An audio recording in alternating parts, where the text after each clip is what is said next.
ప్రభు నందు ప్రియులారా, ప్రభువు నామమున మీకు వందనములు. ఈరోజు దేవుని యొక్క వాక్య ధ్యానము పేతురు వ్రాసిన మొదటి పత్రిక 1వ అధ్యాయము 2వ వచనము. ఆత్మ వలన పరిశుద్ధత పొందిన వారై విధేయులగుటకును యేసుక్రీస్తు రక్తం వలన ప్రోక్షింపబడుటకును ఏర్పరచబడిన వారికి, అనగా పొంతు, గలతీయ, కప్పదోకియ, ఆసియా, బితునియ అను దేశముల యందు చెదరిన వారిలో చేరిన యాత్రికులకు శుభమని చెప్పి వ్రాయునది. మీకు కృపయు సమాధానమును విస్తరించునుగాక. దేవుడు ఈ మాటలు దీవించి ఆశీర్వదించునుగాక.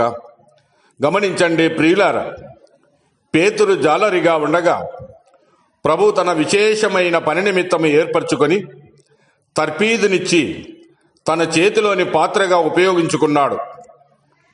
చేపలు పట్టువానిని మనుషులను పట్టు జాలరిగా వాడుకున్నాడు.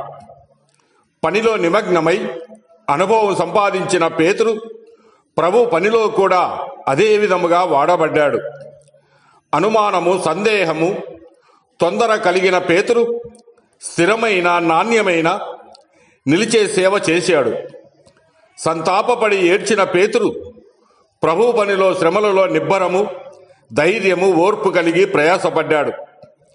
ఈ సందర్భముగా పేతురు వ్రాసిన మొదటి పత్రికలో 1వ అధ్యాయం 1-2 వచనాలు చూస్తే 4 విషయాలు మనం గమనించవచ్చు. మొదటిది, పరిశుద్ధత పొందినవారు, అనగా అవినీతి, పాపము నిండిన మనలను మన ప్రభు విమోచించి తన రక్తముతో కడిగి పరిశుద్ధపరిచి పరిశుద్ధులని పేరు పెట్టాడు. మునుపు పాపులమైన మనకు పరిశుద్ధులని క్రొత్త పేరు కలిగింది. పరిశుద్ధమైన మనము పరిశుద్ధతను కాపాడుకోవాలి. రెండవదిగా, విధేయులైన వారు. మునుపు అవిధేయులైన మనము ఇప్పుడు విధేయులమయ్యాము. పేతురు తన ప్రసంగాల్లో విధేయతలో లోబడుట అనే విషయాలను ఉపయోగించాడు. విశ్వసించిన మనము దేవునికి విధేయత చూపుదాం.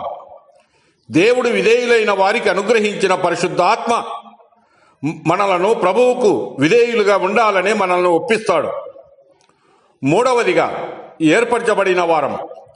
మనల్ని పిలిచిన వాని గుణాతిశయములను ప్రచురము చేయు నిమిత్తము ఏర్పరచబడిన వారం కనుక మనల్ని పిలిచిన ప్రభువుకు తగినట్టుగా జీవిద్దాం.